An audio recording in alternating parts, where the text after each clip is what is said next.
vàสำหรับกูในครอบครัวได้เหมือนสถาบันจุดจูđấy แต่ตรงแต่หนึ่งกรมจุดจิตโครอาร์ตบาเธอชุบจมูกหนึ่งกรมจุดจิตกานาให้การประกวดก็บ้าไปชอบแต่นาที่ได้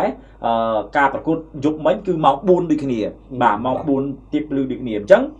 สำหรับการประกวดวิ่งกรมแต่ปีนี้คือฟื้นลังในกลาทานดินโคนฟินแลนซ์โซฟิลได้จีกลาทานในขนมที่กรงบ่าวฟิลาเดลเฟียในไอสหรัฐอเมริกยิ่งคือแต่เนี่ยโชว์รูมตูสนาเนี่ยชุดผมเปิลเมินเนี่ยบ่าผมมวยเมินผมใบปอนเนี่ยเตยโชว์รูมตูสนาบ่าการประกวดวิ่งกรมแต่ปีกรมแต่ปีนี้คือปัจจัยสดสวายในขนมการประกวดใส่บัตรผู้เก๋คือเตยกาบรรทุกรวบจีจามบัตรบ่าจีพิเศษแต่งกาหน้าแต่งโครอาตให้ไปยื่นมือปีการประกวดมันสลมันมุนในการประกวดจับได้มั้ยโครอาตคือเสนอจำนวนธนาเล็กใบเนี่ยหลายทีบ่าปัจจัยกาหน้าคือจะกรมเสนอจำนวนธนาเล็กปีมีบุญประตูบ่าโครอาตมีใบประตูกาหน้ามีบุญประตูให้นังอังกฤษบ่ากิมีบุญประตูได้จังการประกวดก็บ้านไปจอบแต่ให้ยังเคยได้กลากร Man of the Match หรือก็ Player of the Match คือกลากรพิธาสุสิกแบบพิธาสุสิกกลากรរបស់ក្រុមជម្រើសជាតិក្រូអាតបើកការនាំមុខមុនមកដោយស៊ូស៊ីកនឹងឯងបាននៅទី31ហើយចប់វគ្គទី1ក្រុមទាំងពីរបាទត្រូវបានក្រូអាតបាននាំមុខកាណាដោយលទ្ធផល1-0រហូតបើអស់ពេលវេលាទៅដល់នាទី73យើងឃើញថាមានកីឡាករលូកាសិនដែលជាកីឡាកររបស់ក្រុមជម្រើសជាតិហ្គាណានោះបានតាមស្មើបានតាមស្មើនៅនាទី73អញ្ចឹងក្រោយពីតាមស្មើរួចលេងបាន10នាទីបាទកីឡាករវឡាហ្វិកបាទដែលជាការប្រជុំបានយ៉ាងស្អាតពីមិត្តរួមក្រុមក៏ដូចជារៀមច្បងណាបាទកីឡាករលូកាសម៉ូទ្រិកបាទវ័យ40ឆ្នាំហើយប្រជុំបាល់ឲ្យវឡាហ្វិកនេះសុទ្ធចូលនៅនាទីទី83បាទនាទីទី83អញ្ចឹងចប់ការប្រកួតក្រោយពីបាននាំមុខហើយហ្គាណាគេតាមស្មើក្រូអាតគេបិទបញ្ចប់ត្រឹមលទ្ធផលបាទ2-1បាទ2-1អញ្ចឹងបើយើងក៏លេខមកមើលអំពីស្ថិតិនៅក្នុងការប្រកួតណាបើគិតជាភាគរយវិញក៏បងប្អូនគិតថាក្រូអាតអាចនឹងមានភាគរយនៅក្នុងការឈ្នះក៏ដូចជាមានភាគរយនៅក្នុងការ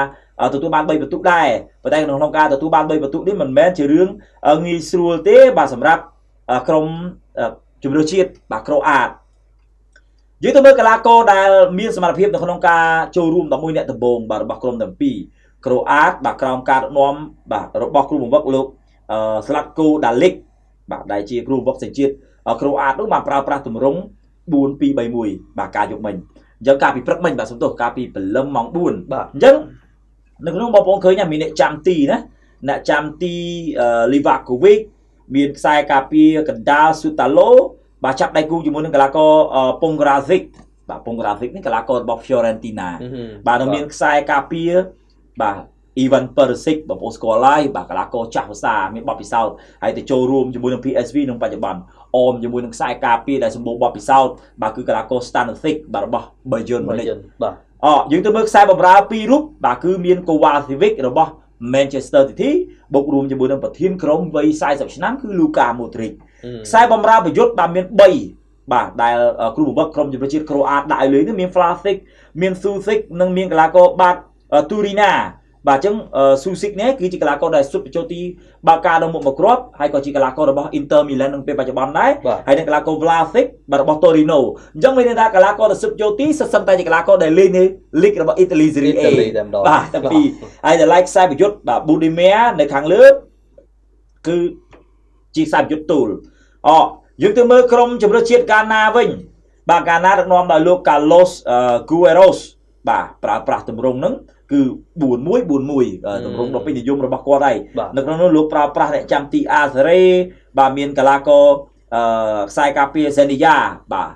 លេងនៅលីករបស់អាល្លឺម៉ង់ហើយមានអេតជេតីបាទរបស់ Wolfsburg ហើយមានកីឡាករខ្សែការពារកណ្ដាល Lukasen និងខាងឆ្វេងគឺ Mensa បាទលេងនៅអាល្លឺម៉ង់ដូចនេះដែរបូករួមជាមួយនឹងកីឡាករ Thomas Partey អតីតកីឡាករដែលលេងនៅក្លឹបដ៏ធំនៅឯអង់គ្លេសឥឡូវនេះចូលរួមជាមួយ Villarreal ហើយបាទThomas Partey លេងជាខ្សែបម្រើការពារតែឯងទេហើយក៏មានSulemana មានស៊ីបូបាទមានអូវូស៊ូនិងកីឡាករ Semenyo ជាខ្សែបម្រើទាំង4បាទខ្សែបម្រើប្រយុទ្ធអមជាមួយនឹងខ្សែប្រយុទ្ធទល់គឺអាយុបាទអាយុដែលជាប្រធានក្រុមអញ្ចឹងបើយើងមើលអំពីកីឡាកររបស់ក្រុមជម្រើសជាតិកាណាក៏មានលេងនៅលីកធំដែរដូចជា Villarreal ដូចជា Wolfsburg ដូចជាក្លឹបManchester City មានខ្សែប្រយុទ្ធរបស់ Leicester City និងកីឡាកររបស់ក្លឹបបាល់ទាត់ Axel បាទចំនួន3រូបដែរ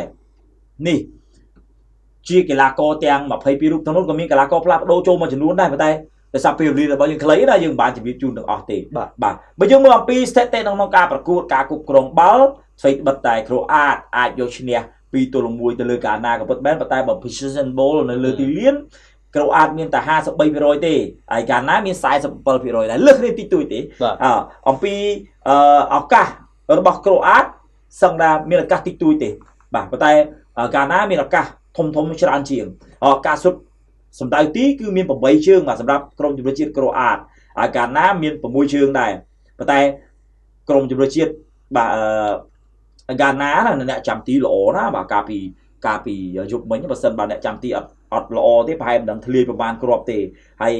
ការបញ្ជូនការប៉ះអីឲ្យទៅដល់មិត្តរួមក្រុមនេះក៏លឹះគ្នាតែបន្តិចតួចទេបាទ500ប៉ះជាងបាទសម្រាប់ក្រុមជម្រើសជាតិក្រូអាតហើយកាណាក៏មាន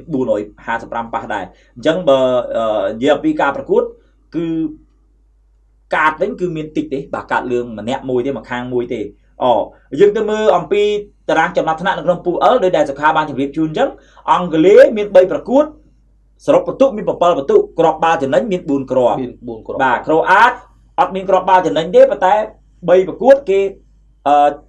ឈ្នះ2និងចាញ់អង់គ្លេសមកប្រកួតបាទអញ្ចឹងក្រូអាតគេស៊ីហ្គាណាស៊ីប៉ាណាម៉ាដល់ឡៃហ្គាណាវិញហ្គាណាគេមាន4បន្ទុកដោយហ្គាណាគេឈ្នះប៉ាណាម៉ាហើយគេស្មើជាមួយនឹងអង់គ្លេសនិងគេចាញ់ក្រូអាតនេះបាទអញ្ចឹងគេមាន4បន្ទុកប៉ាណាម៉ានេះគឺធ្លាក់ទេចាញ់នៅ3ប្រកួតតែម្ដងមិនមានគេថាបន្ទុករាប់ជាមួយនឹងគេនឹងឯងទេបាទអញ្ចឹងបើយើងមើលទៅអំពីការប្រកួតរវាងក្រុមទាំងពីរគឺមិនលើសគ្នាប្រមាណទេហើយក្រុមទាំងពីរនេះក៏បើយើងមើលអំពី head to head បាទគឺទៅជួបគ្នាម្ដងហ្នឹងទេបាទទៅជួបគ្នាម្ដងហ្នឹងឯងបាទអញ្ចឹងលទ្ធផលក្រូអាតឈ្នះហ្គាណា2-1អញ្ចឹងក្រុមទាំងពីរនេះគឺឡើងទៅទាំងពីរដូចគ្នាបាទបូករួមជាមួយនឹងអង់គ្លេសដែលនៅលើកំពូលតារាងបាទអរគុណបាទប្រិយមិត្តទស្សនិកជនបាទសម្រាប់